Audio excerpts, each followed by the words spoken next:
Dharmasthala case ಇದೆಯಲ್ಲ, ಈ ಬುರುಡೆ ಷಡ್ಯಂತ್ರಕ್ಕೆ ರಣರೋಚಕ twist ಏನ್ ಗೊತ್ತಾ? ನಾವು ನೀವೆಲ್ಲ ಅಂದ್ಕೊಂಡಿದ್ವಿ ಅಂತ ಅನ್ಸುತ್ತೆ, ಓ ಈ ಬುರುಡೆ ಗ್ಯಾಂಗು ಬುರುಡೆ ತಗೊಂಡು ಧರ್ಮಸ್ಥಳದಲ್ಲಿ ಕುತ್ಕೊಂಡು ಪ್ಲಾನ್ ಮಾಡಿದ್ರು ಅಂತ. No, it is wrong. ಈ ಬುರುಡೆ ಷಡ್ಯಂತ್ರದ ಕಥೆ ಇದೆಯಲ್ಲ, ಇದು ರಚನೆ ಆಗಿದ್ದೆ ಬೆಂಗಳೂರಿನಲ್ಲ ಅನ್ನೋ ಪ್ರಶ್ನೆಗಳು ಉಟ್ಕೊಂಡಿದಾವೀಗ. ಪವರ್ ಟಿವಿ ಈ ಬುರುಡೆ ಷಡ್ಯಂತ್ರದ ಎಕ್ಸ್ಕ್ಲೂಸಿವ್ ಸುದ್ದಿಯನ್ನ ನಿಮ್ಮ ಮುಂದೆ ಇಡ್ತಾ ಇದೆ. ಧರ್ಮಸ್ಥಳ ಕೇಸ್, ಈ ಬುರುಡೆ ಷಡ್ಯಂತ್ರಕ್ಕೆ ರಣರೋಚಕ ಟ್ವಿಸ್ಟ್ ಏನ್ ಗೊತ್ತಾ? ಈ ಒಂದು ಸರ್ವಿಸ್ ಅಪಾರ್ಟ್ಮೆಂಟ್ ಏನ್ ನೋಡಿದ್ರಿ, ಬೆಂಗಳೂರಿನ ವಿದ್ಯಾರಣ್ಯಪುರದ ತಿಂಡ್ಲ ಹತ್ರ ಇರುವಂತ SB ಮ್ಯಾನ್ಷನ್, ಈ ಸರ್ವಿಸ್ ಅಪಾರ್ಟ್ಮೆಂಟ್ ಅಲ್ಲೇ ಕೂತ್ಕೊಂಡು ಇದಕ್ಕೆ ಷಡ್ಯಂತ್ರವನ್ನ ರೂಪಿಸಿದ್ದು ಈ ಬುರುಡೆ ಗ್ಯಾಂಗು ಅನ್ನುವಂತ ಮಾಹಿತಿ ಕೂಡ ಸಿಗ್ತಾ ಇದೆ. ಇಲ್ಲೇ ಕೂತ್ಕೊಂಡು ಪ್ಲಾನ್ ಮಾಡಿದ್ರು, ಅಪಾರ್ಟ್ಮೆಂಟ್ಗೆ ಬುರುಡೆ ತಗೊಂಡು ಬಂದು ಇಲ್ಲೇ ಚರ್ಚೆ ಮಾಡಿದ್ರು. ದೆಹಲಿಗೆ ಹೋಗ್ತಾರೆ, ದೆಹಲಿಗೆ ಬುರುಡೆ ತಗೊಂಡು ಹೋಗಿದ್ರು, ದೆಹಲಿಯಿಂದ ಬುರುಡೆ ತಂದು ಇಲ್ಲಿ ಕೂತ್ಕೊಂಡು ಚರ್ಚೆ ಮಾಡಿದ್ರು. ವಿದ್ಯಾರಣ್ಯಪುರದ ತಿಂಡ್ಲು ಸರ್ಕಲ್ ನಲ್ಲಿದೆ ಈ ಸರ್ವಿಸ್ ಅಪಾರ್ಟ್ಮೆಂಟ್.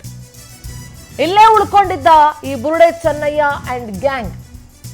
ಚಿನ್ನಯ್ಯ, ಮಹೇಶ್ ತಿಮರೋಡಿ, ಗಿರೀಶ್ ಮಠಣ್ಣನವರ್, ಸುಜಾತಾ ಭಟ್ ಮತ್ತೆ ಜಯನ್ ಸೇರ್ಕೊಂಡು ಪಿತೂರಿಯನ್ನ ಮಾಡ್ತಾರೆ. ಬುರುಡೆ ತಂದು ಇಲ್ಲೇ ಚರ್ಚೆ ಮಾಡಿತ್ತು ಈ ಬುರುಡೆ ಗ್ಯಾಂಗು. 4-5 ತಿಂಗಳ ಹಿಂದೆ ಅಪಾರ್ಟ್ಮೆಂಟ್ಗೆ ಗ್ಯಾಂಗ್ ಬಂದಿತ್ತು. SP ಸೈಮನ್ ನೇತೃತ್ವದಲ್ಲಿ ನಿನ್ನೆ ರಾತ್ರಿಯಿಂದಲೂ ಕೂಡ ಮಹಜರ್ ಕಾರ್ಯ ನಡೀತಾ ಇದೆ.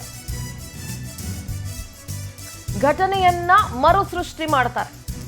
ಮಹಜರ್ ನಡೆಸುವಂತ ಸಂದರ್ಭದಲ್ಲೂ ಕೂಡ ಎಲ್ಲಿ ಕೂತ್ಕೊಂಡಿದ್ರು, ಹೇಗೆ ಕೂತ್ಕೊಂಡಿದ್ರು, ಯಾವ ರೀತಿ ಮಾತನಾಡಿದ್ರು, ಮಾತನಾಡುವಂತ ಸಂದರ್ಭದಲ್ಲಿ ಯಾರ್ಯಾರಿದ್ರು ಎಲ್ಲವನ್ನ ಕೂಡ ಮಹಜರ್ ಮಾಡ್ಕೊಳ್ತಾರೆ. ಸುಚಿತ್ರಾ ನೇರ ಸಂಪರ್ಕದಲ್ಲಿದ್ದಾರೆ. ಸುಚಿತ್ರಾ, ಈ ಬುರುಡೆ ಕಥೆ ರಚನೆ ಆಗಿದ್ದೆ ಈ ಸರ್ವಿಸ್ ಅಪಾರ್ಟ್ಮೆಂಟ್ ಅಲ್ಲಿ ಅನ್ನೋ ಮಾತು ಕೂಡ ಇದೆ, ಮಾಹಿತಿ ಕೂಡ ಇದೆ.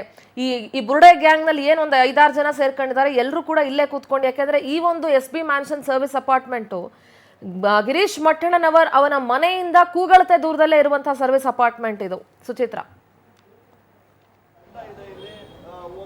ಖಂಡಿತವಾಗ್ಲೂ ಸಿಂಧೂರ, ಏನು ಗಿರೀಶ್ ಮಠಣ್ಣ ಏನಿದ್ದಾನೆ ಆ ಒಂದು ಅಪಾರ್ಟ್ಮೆಂಟ್ ಇಂದ 2 ಕಿಲೋಮೀಟರ್ ದೂರದಲ್ಲಿ ಈ ಒಂದು ಅಪಾರ್ಟ್ಮೆಂಟ್ ಇದೆ.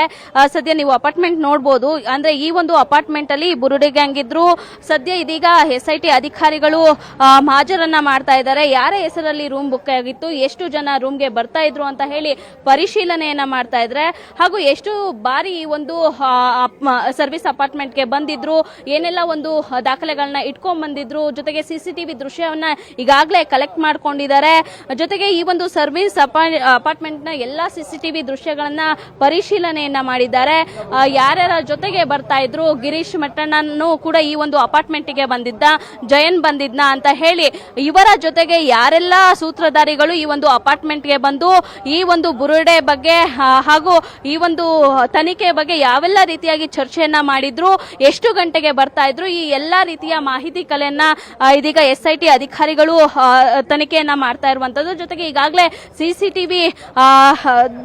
CCTVಯ ಹಾರ್ಡ್ ಡಿಸ್ಕ್ ಅನ್ನು ಕೂಡ ಈಗಾಗಲೇ SIT ಅಧಿಕಾರಿಗಳು ತೆಗೆದುಕೊಂಡಿರುವಂತದ್ದು. ಸದ್ಯ ಪರಿಶೀಲನೆಯನ್ನ ಕೂಡ ಮಾಡ್ತಾ ಇದ್ದಾರೆ. ಸಾಕಷ್ಟು ಒಂದು ರೀತಿಯಲ್ಲಿ ಈಗಾಗಲೇ ರಿಜಿಸ್ಟರ್ ಬುಕ್ ಅನ್ನ ನೋಡ್ತಾ ಇರುವಂತದ್ದು.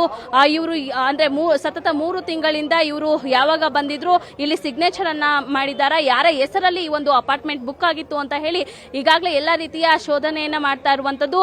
ಸದ್ಯ ಗಿರೀಶ್ ಮಠಣ್ಣನವರ ಅಪಾರ್ಟ್ಮೆಂಟ್ ಇಂದ ಇದು ಏನು ಸ್ವಲ್ಪ ದೂರದಲ್ಲೇ ಇರೋದ್ರಿಂದ ಗಿರೀಶ್ ಮಠಣ್ಣನಿಗೆ ಒಂದು ರೀತಿಯಲ್ಲಿ ಅನುಕೂಲ ಆಗಲಿ ಅಂತ ಇಲ್ಲೇ ಏನಾದ್ರು ವಾಸ್ತವ್ಯವನ್ನ ಹೂಡಿದ್ರ, ಇಲ್ಲಿ ಅಂದ್ರೆ ಜಯನ್ ಮನೆಯಲ್ಲೂ ಕೂಡ ಈ ಚಿನ್ನಯ್ಯ ಹೋಗಿದ್ದ ಅನ್ನೋದು ಕೂಡ ಮಾಹಿತಿ ಇರುವಂತದ್ದು. ಈಗಾಗಲೇ 2-3 ದಿನ ಚಿನ್ನಯ್ಯನಿಗೆ ಏನು ವಾಸ್ತವ್ಯವನ್ನ ಕೂಡ ಜಯನ್ ಕೊಟ್ಟಿರುವಂತದ್ದು.